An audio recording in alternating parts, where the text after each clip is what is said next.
We're continuing to follow breaking news out of Perry, Iowa. The local sheriff's office confirms for CBS News that there has been a shooting at Perry High School. That's about 40 miles northwest of Des Moines. Our Ed O'Keefe, who has just arrived on the scene, tells us police are sending parents to a nearby community center. Today was the first day back in school for students after the holiday break. So I want to bring in Michael Balboni. He is going to give us some analysis. He's a former New York State Homeland Security Advisor, and he's the president and managing director of Redland Strategies. Thank you so much for joining us. We want to let people know that the information that we just gave you is basically all we know right now. We don't know about the shooter. We don't know about injuries or anything along those lines. But we do know that this is kind of your classic soft target. Mm-hmm. It's a school. It's meant to be open to the public with some security measures, but generally open. Michael, tell us about the kind of response that happens when an incident like this occurs. We're showing people live video right now. We see a lot of police cruisers. We see fire trucks there. What sort of response would be going on? So, high school presents a uniquely complex scenario, because what you have in there, you have a lot of, obviously, kids of various ages, and they all have cell phones, and they're talking to one another, and then they're going to, as soon as something happens, they're going to start putting out information. That information coming from a scene has always been wrong in the first instances. It's just one of these weird things about an emergency situation. The information you get is wrong. So as police are coming in, they have the imperative to go in and stop the shooter. That's been a strategy for law enforcement ever since Columbine. But the problem, of course, is that you have people coming in and out of that facility, as you pointed out. It's meant to be open to the public. But now you have folks that are sending, this happened in the Florida shootings, where you have all these different images that are coming. So trying to find what the truth is in a chaotic situation like this is very difficult. What it seems here, and again, we don't have a lot of information right now, it seems that the active shooter is no longer active. So whatever that means. And we obviously don't know the extent of injuries, but we do know that ambulances have been very active on the scene itself. So we're looking at these live pictures, and our audience is seeing them, and they're seeing this large response. What does that tell you when you just by looking at the images that we're seeing on our screen, which is dozens of police vehicles, dozens of fire trucks, and other EMT personnel? What does that say? So it says to me that they've obviously set a perimeter.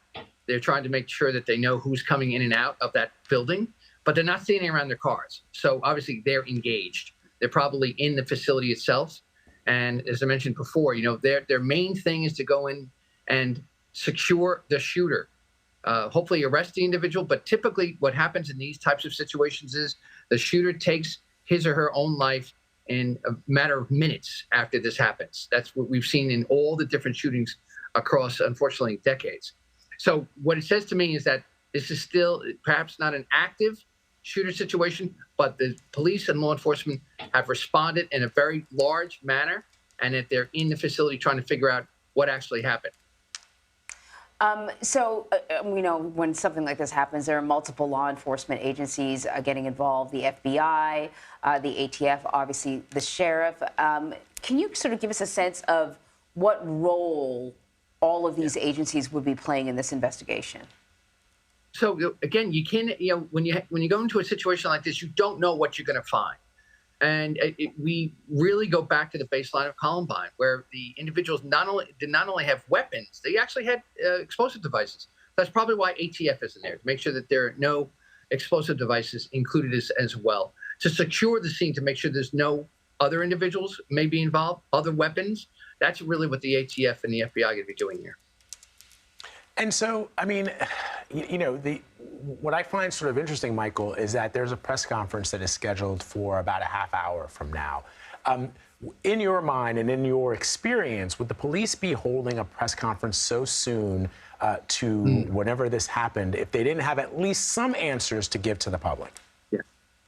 Yeah. Well, to your point, they wouldn't be holding a press conference if the scene wasn't secured. Right.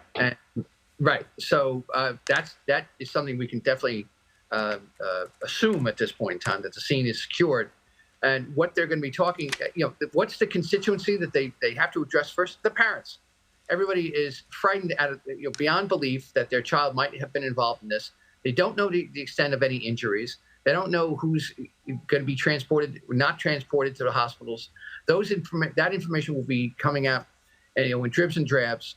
But again, the main thing is that the scene has been secured, that there are no additional threats, and that they know that the person who perpetrated this has been effectively stopped. Over the years, obviously, we've covered, sadly, a number of school shootings. And whenever we do, the conversation about security at schools comes up. I mean, I would argue that certainly since we were in school, Vlad, the level of security has significantly gone up. Oh, yeah. I can't go to my kid's school and just walk in the door. I remember as a kid in the 70s, my dad showing up in homeroom. Right. That doesn't happen, right? Usually, most of these schools, at minimum, there's a buzzer system. They look at you. They want to know who you are. And no one gets past the front office. Yep. So, there's probably some sort of security measures in place. But I want to go back to this idea of the soft target and the challenge when it comes to schools. You don't want kids to feel like they're, going to school in some sort of secured environment where they're on lockdown or something like that. But can we talk a little bit about what you've seen in terms of how security has evolved at schools, whether enough is being done or the right things are being done? Because sometimes you can spend a lot of money, but it's actually not making much of a difference. Such a good point. I've participated and done a variety of different school safety, school security evaluations over the years. And what you find is that very difficult needle to thread between privacy, freedom of education, and security itself. But you're right. The security has changed dramatically in terms of who's allowed on to a school campus, whether it's high school or college, and in the ability to try to detect what is going on in the schools through cameras, outside of the schools, fencing, those types of things. But you still don't have the magnetometer in the school, so that you have to, so you could determine whether or not someone's got a weapon. You don't do backpack searches.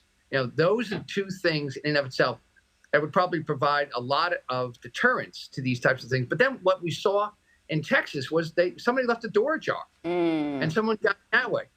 So as soon as you go to one way, there is no one-size-fits-all security fix when it comes particularly to this type of education level. You've got kids coming in, they've got backpacks, you don't know when there's a weapon at home. That happened in that horrific shooting in Connecticut. You don't know how they're going to get in. And the perimeter itself, you can take all the steps you want. You cannot 100% guarantee that nobody will get in. That determined, assailant, determined shooter won't be able to get in. Yeah. Yeah. So the other question, of course, that we're going to have is how often in your experience, I mean, we see this obviously taking place at a school, but there have been incidences where an adult has gotten into a school or a place of business because their significant other works there, or it's just hard to know because we don't have any information. But what is the most common, in your experience, level of violence or form of violence that you've seen with guns? Is it that children are being targeted, or is it other?